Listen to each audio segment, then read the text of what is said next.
Gusto mo ba yung property na single attached, ready for occupancy, complete turnover, na may 3 bedrooms, 2 toilet and bath, may car garage, at higit sa lahat, walking distance lang sa ongoing Calax and Open Canal.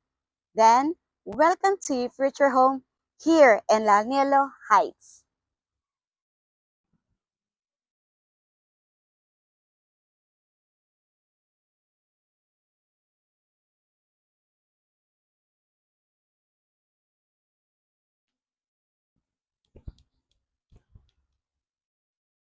Hi, I'm Manilyn Garrido, your trusted real estate salesperson from Dreamhouse Realty. Magandang araw mga Dream House. Another house tour naman tayo kung saan i-feature ko naman sa'yo this time si Abby Model Unit.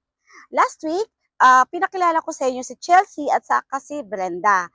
Ngayon, ipakilala ko naman sa inyo isa sa property dito sa Lanelo Heights which is a Abby Model Unit. Abi Model Unit, located lang po dito sa Barangay Pasong, Camachili 2, here in Chinterias, Cavite, na meron siyang lot area na 88 square meter, while the floor area is 73 square meter. Now, let's start the house tour, guys. So, ito po yung property na to, which is the Abi Model Unit. Meron po siyang car garage. By the way, guys, single attached to. So, from here, single attached as part of your property hanggang dito, since firewall to, a single attached, so yung firewall niya, from property mo dito hanggang doon sa pinagtayuan ko na car garage, yun ang part ng property mo. Now, let's proceed our house tour dito sa harap ng property mo. So, itong space na to, meron pa tayong dito another space for another purposes, like a landscape mini garden. Then, if ever gusto nyo po mas lalawak yung floor mo hanggang sa second floor, pwede mo muna siya i-expand pa harap. Then, dito, as part of your car garage, kung tutusin kasya siya sa dalawang sasakyan kasi meron po siyang sakop hanggang sa likod. So, yan, check natin. So, like dito, so sakop mo pa tong property na to. Kaya pwede siya hanggang dalawang sasakyan. Hanggang sa likod nyo, dito, doon. See, part pa to ng property mo. So, from dito, yan, estimated around 2 meters setback, yung available space pa dito.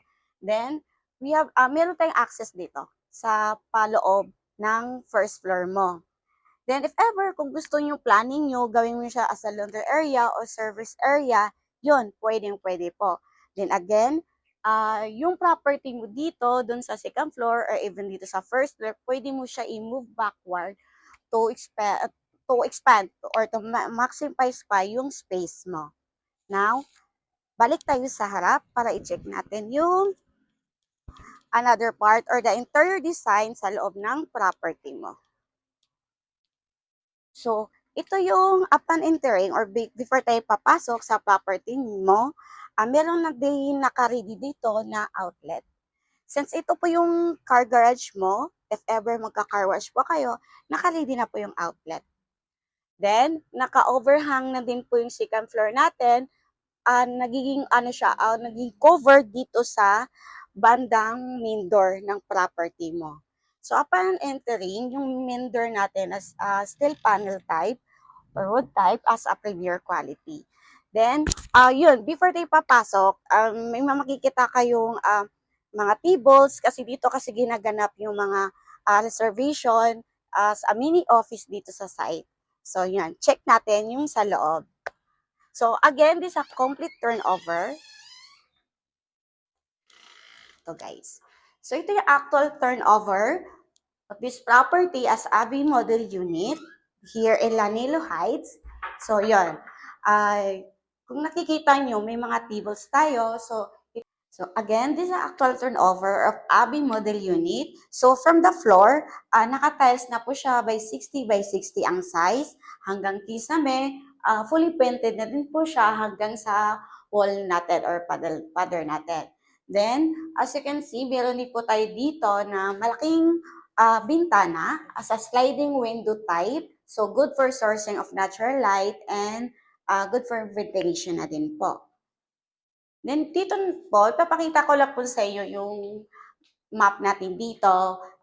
Ito po, ditong area na to is phase 1, while dito is phase 2 po. So, bali sa gitna, nagitnaan tayo dito ng ongoing na construction na Calax po. So, this area, so kanina, napakita ko sa inyo yung amenities dito. So, dito yung entrance natin. So, from here, papunta doon, open canal na po siya. So, pagdating sa location, very accessible and very good, of course. Hindi ka mahirapan pagdating sa mga like hospitals, schools, and malls at iba pa. Now, proceed na natin yung house tour natin. So, as part of your property, meron po siyang again floor area na 73 square meter. So, dito, meron pa tayo ditong kitchen. So, pakita ko naman po yung kitchen po. So, yung kitchen natin na very spacious, na naka-tiles na po siya, na may sink and may faucet na din po. Then, upon turnover again, included na din po tayo mga cabinets. Then, sa part of your kitchen, meron na din po tayong napakalaking window as a sliding window type. Then, meron na din po tayong mga outlets na naka-ready po. Then dito, meron po tayong access sa service area, which is pinakita ko na po sa inyo kanina, na pwede nyo siya gawing as a laundry area or any purposes. So again, this is a part of your first floor. So this area, pwede mo siya gawing as a living area. Then ito yung po magiging dining area since doon po yung kitchen nyo po. Now, yung toilet and bath, check naman natin. So, toilet and bath natin. So, complete accessories na din po siya. So, pasensya na po ulit since ito kasi ginawa natin site office for reservation kaya may mga gamit na din po. So, again, meron na po siyang tiles. Fully painted na din po. May bowl with water closet, lavatory, and meron na po siyang sliding window type na mini window po. And of course, may shower na din po tayo. Now, check naman natin yung going to second floor. But before po, i-check natin second floor or yung staircase, meron din po tayo ditong available upper turnover storage. So, including na po siya. Now, dito naman po tayo. So, before tayo akit sa hagdan, mapapansin nyo, meron na din tayo another window as another sliding window type. Dito, sa hagdan natin, combination po siya ng wooden type and metal as a railings po. Then, sa steps naman natin, vinyl planks naman po ang type ng inaapakan nating hagdan. Now, check naman natin. Dito sa second floor natin, meron tayong 3 bedrooms po. So, before natin i-check mga curtain natin, dito sa side, sa hagdan natin, meron tayong open window. Actually, hindi po siya na-open. Ang purpose lang po niya is to sourcing of natural light. Now, check natin yung first bedroom. First bedroom po natin dito, ito po yung first bedroom natin. So, fully painted na po siya hanggang kisame. Tapos yung floor natin, naka-vinyl planks na din po. Then yung window natin, naka-sliding window type po siya. Kaya good for ventilation and for natural light. Then meron na din po siya nakaabang na outlets po. Now, proceed naman natin yung second bedroom po. So, yung second bedroom natin, by the way, yung door natin is a panel door type. So, ito yung second bedroom natin. So, yun. Again, same lang po yung natin, naka-vinyl planks type na po yung floor. Yung kisame natin hanggang sa mga walls natin, fully painted na po siya. Sliding window type na din po yung natin, window. Now, naka-ready na din po yung mga outlets. Now, check naman natin yung third bedroom, which is the master bedroom. So, ito yung master bedroom natin na pinakamalaking bedroom size dito sa second floor since master bedroom po siya. Again, naka-vinyl planks type ang floor, naka-fully painted na po yung kisame hanggang po sa mga walls natin. Then, ang laki ng as a spacious window type, yung bintana natin as a sliding. Now, check naman natin. Wait, ang kagandahan natin sa master bedroom, mayroon po siyang sariling access na toilet and bath and balcony. Then, check naman natin yung toilet and bath. So, sa toilet and bath natin na napakalaki, yun, complete accessories na meron po siyang tiles, tiles, bowl, lavatory. Meron na po siya nakaabang ng outlet if ever po mag-install kayo ng heater po. And of course, meron po tayong mini window as a sliding window type po. Yan, yung shower, yun. PVC type yung door natin, mga sa toilet natin.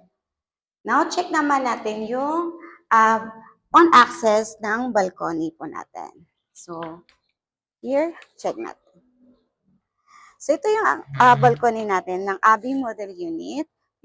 Yun. So, ito yung maganda. Pag isang property ay may sariling balcony po, yun. Ang ganda mag-relax, yun. So, again, meron po tayo dito, floor natin, naka 60 by 60 po ang tiles, then naka tubular type naman po ang metal railings natin. Now, check naman natin yung competition details po. See? Diba? Napakaganda tong property na to. Kaya if interested ka, dahil sa property na to, dahil since complete turnover, single attached, then ready for occupancy na din po siya. Kaya if ever interested ka po, message nyo lang po ako para ma-assist ko po kayo hanggang sa tripping and reservation po. Again, I'm Maniling Garrido, your trusted real estate salesperson from Dreamhouse Realty. See you soon! Thank you, Dreamhouse! Dito sa Lanino Heights, meron po tayong available na amenities like basketball court, kids playground, and clubhouse. Hey, hey, hey, hey, hey, hey, hey.